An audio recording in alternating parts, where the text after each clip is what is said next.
National peace council of Pakistan अमन, हमांगी और मस्बत माशरे की तरफ एक कदम। जहां दुनिया नफरत और तकसीम का शिकार है, वहीं पाकिस्तान में एक ऐसा इदारा भी है जो मोहब्बत, भाईचारे और बैनुल मज़ाहिब हम आहंगी का पैगाम दे रहा है। National peace council of Pakistan, एक उम्मीद, एक तहरीक। मजीद सब कुछ देखिए एम सईद बिशारती की इस रिपोर्ट में। आज तक की वीडियोस देखने के लिए हमारा चैनल सब्सक्राइब कीजिए और बेल आइकन को क्लिक कीजिए ताकि आप हमारी आने वाली वीडियोस से बाखबर रह सकें। National peace council of Pakistan एक गैर सियासी, गैर सरकारी तंजीम जो मुल्क भर में अमन, मजहबी रवादारी, इंसानी हकूक और माशरती भलाई के लिए सरगर्म है। काउंसिल का मकसद सिर्फ तकरीरें या बयानात नहीं बल्कि अमली मैदान में अमन के बीज बोना है। इस इदारे के ज़ेर एहतमाम पाकिस्तान के मुख्तलिफ शहरों में अमन सेमिनार, बैनुल मज़ाहिब dialogue, social work shows, youth conferences और तालीमी वर्कशॉप्स का इनेकाद किया जाता है। आज जब दुनिया शिद्दत पसंदी और तकसीम का सामना कर रही है, नेशनल पीस काउंसिल जैसे इदारे उम्मीद की किरण है। ये तंजीम हमें सिखाती है कि अमन सिर्फ ख्वाहिश नहीं बल्कि अमल का नाम है। National peace council of Pakistan, जहां हर दिल एक नारा बुलंद करता है, हम सबका पाकिस्तान, मोहब्बत, अमन और इत्तेहाद का निशान। मुल्क में अमन, बैनुल मज़ाहिब, हम आहंगी और कौमी यकजहती के फरोग के लिए सरगर्म national peace council of Pakistan एक नुमाया किरदार अदा कर रही है। इस तंजीम के मरकजी चेयरमैन चौधरी गुलाम मुस्तफा अंसारी से हमने खुसूसी गुफ्तगू की, जिसमें उन्होंने अपने मिशन, खिदमात और मुस्तकबिल के अहदाफ पर रोशनी डाली। आइए देखते हैं उनसे लिया गया खुसूसी इंटरव्यू। है आगाज़ तुझी से रब्बे करीम, बिस्मिल्लाहिर्रहमानिर्रहीम। दोस्तानी ज़ीफ़कार मौजूद हैं डिप्लोमेटिक इनक्लेव में और हमारे साथ मौजूद हैं chairman international overseas economical corridor. तो चौधरी गुलाम मुस्तफ़ा अंसारी साहब नेशनल पीस काउंसिल के भी सरबराह हैं और अंसार कबीला पाकिस्तान की भी सरपरस्ती रखते हैं। जानने की कोशिश करते हैं आजकल जो ये इनको एक नया ओहदा मिला है, इसका रोल प्ले मुल्क पाकिस्तान में क्या है और वर्थ क्या है इसकी। जी चौधरी साहब। जी अस्सलाम वालेकुम जी। जहाँ तक तल्लक है इंटरनेशनल ओवरसीज़ इकोनॉमिकल कॉरिडोर का, तो ये एक मैं समझता हूँ मेरे लिए बड़े एजाज़ की बात है कि मैं आज इस पोजीशन में हूँ।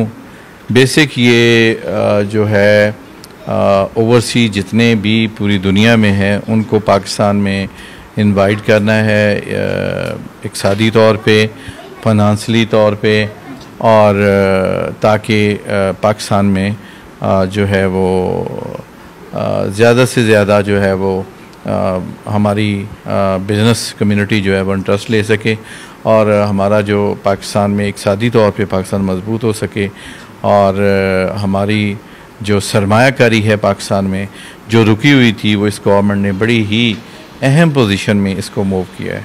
तो मैं ये समझता हूँ कि ये एक बहुत बड़ी ज़िम्मेदारी है पाकिस्तान के हवाले से और इंटरनेशनल सतह पे। अभी हम इसके जो है 2 DG, 4 डायरेक्टर और 20 मुझ समेत 21 लोगों की जो बोर्ड ऑफ डायरेक्टर बन रहा है। इंशाल्लाह नेक्स्ट मंथ ये काम शुरू कर देगा और हम यहाँ बैठ के जो ओवरसीज़ के मसाइल हैं वो हुकूमती सतह पे और इंटरनेशनल सतह पे हल करवाने के लिए ये जो प्लेटफॉर्म है ये अपना अहम किरदार अदा कर रहा है। जो सब आप नेशनल पीस काउंसिल की भी सरबराही करते हैं, चेयरमैनशिप है आपके पास, क्या मैसेज देना चाहते हैं वतन अजीज़ के लोगों को नेशनल पीस काउंसिल के हवाले से? मैं ये समझता हूँ कि मुझे 14 साल हो गए अमन के लिए और इस पीस काउंसिल को रन करते हुए। मैं पाकिस्तान के अमन के लिए मैंने कराची टू खैबर जो है वो काम किया है, गली गली, महल्ले महल्ले, और KPK के अंदर हमारे बहुत सारे शहीद हुए हैं नेशनल पीस काउंसिल के जो अहदेदारान हैं। और आज नेशनल पीस का जहाँ लफ्ज़ आता है तो वहाँ एक जो तस्वीर उभरती है, मैं समझता हूँ कि वो नेशनल पीस काउंसिल की उभरती। पूरी दुनिया में नाम है कि पाकिस्तान में अगर किसी अदारे ने काम किया तो नेशनल पीस काउंसिल में ने। आज UNO के अंदर देख लें, अमेरिका के अंदर देख लें, आज अरब कंट्रीज़ में देख लें, आज अफ्रीका कंट्रीज़ में देख लें, तो एक असम्बल के तौर पे जो नेशनल पीस काउंसिल का जिक्र आता है, सोशल मीडिया पे देख लें, गूगल पर सर्च करके देख लें। तो अल्लाह का शुक्र है कि ये जो Mir Zafarullah Khan Jamali ex prime minister ने जो ये बूटा लगाया था, ये जो आज तनावर दरख्त बन चुका है, जिसकी आबियारी मैं और मेरी पूरी टीम ने की है, वो आज अमन का जो सही मिशन है, उस पर गामदन है और ये मिशन इंशाल्लाह जारी रखेंगे।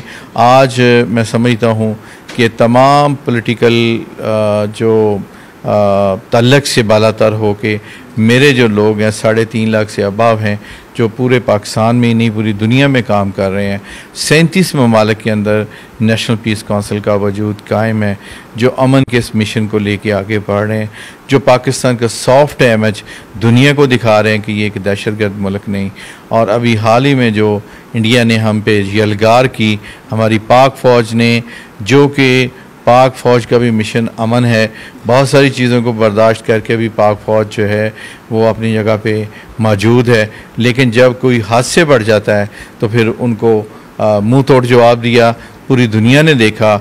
और आज ये जो मार्का था, ये जो जंग थी, मैं समझता हूँ कि ये जो है ग़ज़वा-ए हिंद की एक छोटी सी शुरुआत थी और इंशाअल्लाह हम जो आका करीम सल्लल्लाहु अलैहि वसल्लम का इरशाद है और हमारी बहुत सारी इस्लामी कुतुब के अंदर है कि ग़ज़वा-ए हिंद होगा और यही पाक फ़ौज लड़ेगी। इसलिए मैं इस हवाले से इस वर्दी का, इन फ़ौजियों का, इस फ़ौज का दिल की गहराइयों से और अपना ईमान समझता हूँ इनकी रिस्पेक्ट करना। और जिन लोगों ने 3 साल प्रोपेगेंडा किया है पाक फ़ौज के ख़िलाफ़, आज मकाफ़ात अमल है, वो ज़लील ख़ार हो रहे हैं, वो उनका नामो निशान मिट चुका है। मैं हर सियासी वाबस्तगी से बालातर हो के ये कहना चाहता हूँ कि पाकिस्तान के अंदर पाक फ़ौज ने पाकिस्तान का इमेज अपने बिल्कुल मखसूस जो है वो वसाइल के अंदर रह के इमेज जो है बहुत डेवलप किया है। शेख साहब, एक आखिरी बात, चूँकि अल्लाह रब्बुल इज़्ज़त ने आपको बेशुमार इज़्ज़तों से नवाजा है, एक और एजाज़ भी है आपके पास, बहसीत अंसारी। आप अंसार कबीला पाकिस्तान की सरपरस्त आला की हैसियत से वतन अजीज़ में रोल प्ले कर रहे हैं, अपने अंसारी भाइयों के लिए कोई अच्छा सा मैसेज? जी, मैं समझता हूँ कि अंसारी कौम के लिए जो सिर्फ बरादरी का काम कर रहे हैं वो अंसार कबीला वाले लोग हैं। ये एक अरब से चलता आया है, बाकी किसी ने कोई सियासी मफादात के लिए अपने आप को मूव किया है, कोई सियासी पार्टी बना के अपनी दुकानदारी चमकाई हुई है, बरादरी को बेचा जा रहा है। और ये तो बहुत देर मैंने पहले कह दिया था, मैं नाम नहीं लेना चाहता किसी भी छोटी मोटी तंजीम का कि वो ये समझे कि सियासी तौर पे वो अपने आप को कैश करवा लेंगे या पॉलिटिकल तौर पे इस बरादरी को बेच देंगे। लेकिन मैं समझता हूँ कि बरादरी का जो काम है वो सिर्फ बरादरी की मफाद, बरादरी की जो फलाह बहबूद के लिए ही होना चाहिए। अपनी आप सियासी वाबस्तगियाँ रखें। ये कोई बात नहीं है कि आप एक बरादरी के नाम पे लोगों को इकट्ठा किया, इसके बाद पॉलिटिकल जमात बना के फिर आगे, ऐसा कोई सीन होना ही नहीं चाहिए। ये एक बहुत बड़ी गद्दारी है कौम के साथ, बरादरी के साथ। तो मैं तमाम बरादरी को कहता हूँ कि वो इस कबीले के प्लेटफॉर्म पे इकट्ठे हों और जो बरादरी के अंदर आपस में बहन भाई बैठ के, जैसा एक ख़ानदान, एक फैमिली बैठती है, अपने मसाइल हल करें। और यही जो बरादरीज़म पे बनने वाली, जैसे राना राजपूतों की तंजीम है, हालांकि वो सारे अपनी अपनी पार्टियों के, लेकिन पिछले दिनों में मैंने कन्वेंशन देखा कि तमाम पॉलिटिकल पार्टियां के जो हेड हैं वो वहाँ इकट्ठे थे और कोई नून लीग, पीपल पार्टी, पीटीआई, सारे इकट्ठे थे, लेकिन वो बरादरी का प्लेटफॉर्म था। तो बरादरी के प्लेटफॉर्म पे कोई सियासत नहीं होनी चाहिए। ये एक कौम के साथ, बहुत बड़ी कबीले के साथ गद्दारी है और मैं समझता हूँ कि ये इन लोगों पे अजाब आएगा कि एक बरादरी का नाम लेके जो सियासत कर रहे हैं, और ऐसी सियासत को जो है ना बहुत बड़ा तमाचा पड़ेगा। ये एक मैं समझता हूँ अपनी मौत खुद मर चुके हैं।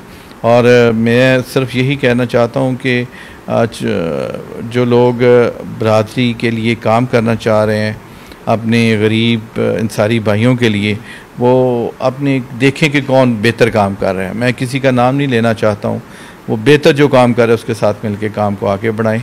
अल्लाह ताला हम सब का हामी व नासर हो। तो मैं समझता हूँ कि जैसा कि आपने मुझे बताया क्यू लीग के हवाले से, तो जो क्यू लीग का मेरे पास था सीनियर नायब सदर का, तो मैं अभी चूँकि ख़ुद बड़ा मसरूफ़ हो गया हूँ, इसलिए मैं समझता हूँ कि मेरा अभी उस तरह का तलक नहीं है।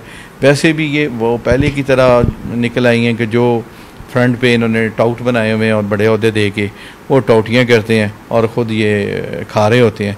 तो कि यही कुछ करना है तो फिर ज़रूरत नहीं थी इस तरह की मूवमेंट करने की। मैं समझता था कि चौधरी शुजात का विजन बहुत ज़बरदस्त विजन है, उसके साथ मैं एक अरसा से खड़ा रहा हूँ, मतलब मेरी शुरू से सियासत जो काफली के साथ रही है। लेकिन अब मैं देख रहा हूँ कि ऐसे लोगों को जो मुख्तलिफ क्राइम में मुलव्वस हैं और लूट मार जिन्होंने मचाई हुई है और ख़ुद हमारी क़यादत समझती है और बहुत उनके कॉलो फेल में तजाद है, उस हवाले से मुझे बहुत ज़्यादा मायूसी हुई। मैं समझता हूँ कि मुझे इनसे अलहदा हो जाना ही बेहतर है। तो मैं ये आज आपके प्लेटफॉर्म से कहना चाहता हूँ कि मैं अल्लाह का शुक्र है कि एक बहुत बड़ी अच्छी जगह पे काम कर रहा हूँ। अब वैसे भी सियासी बहुत सारी, मुझे जरदारी साहब का फ़ोन आया, मेरे तहरीक इस्तेकाम पाकिस्तान का, लेकिन मैं अभी किसी भी पॉलिटिकल पार्टी को ज्वाइन करने का मेरा कोई इरादा नहीं है, ना ही मेरी अभी सोच है। हाँ, कोई पार्टी इस लेवल की हुई कि जो करप्शन के ख़िलाफ़ है, जो अवाम के मफाद में काम करना चाहती है, तो फिर इंशाल्लाह मैं और मेरी पूरी टीम सोचेगी, 3.5-4 लाख लोग जो हैं इकट्ठे मिल के फ़ैसला करेंगे और इंशाल्लाह पाकिस्तान के हक़ में होगा, पाकिस्तान के मफाद में होगा। थैंक यू, बहुत शुक्रिया चौधरी साहब। इसी के साथ एक काम करते हैं, पाकिस्तान जिंदाबाद, अफवाज पाकिस्तान जिंदाबाद। ये थे national peace council of Pakistan के मरकजी चेयरमैन चौधरी गुलाम मुस्तफ़ा अंसारी, जिन्होंने अमन व भाईचारे के लिए अपनी काविशों और विजन का खाका पेश किया। उम्मीद है कि उनकी बातें नौजवानों और माशरे के तमाम तबकात के लिए मिशल राह साबित होंगी। आज तक न्यूज, खबर सच के साथ।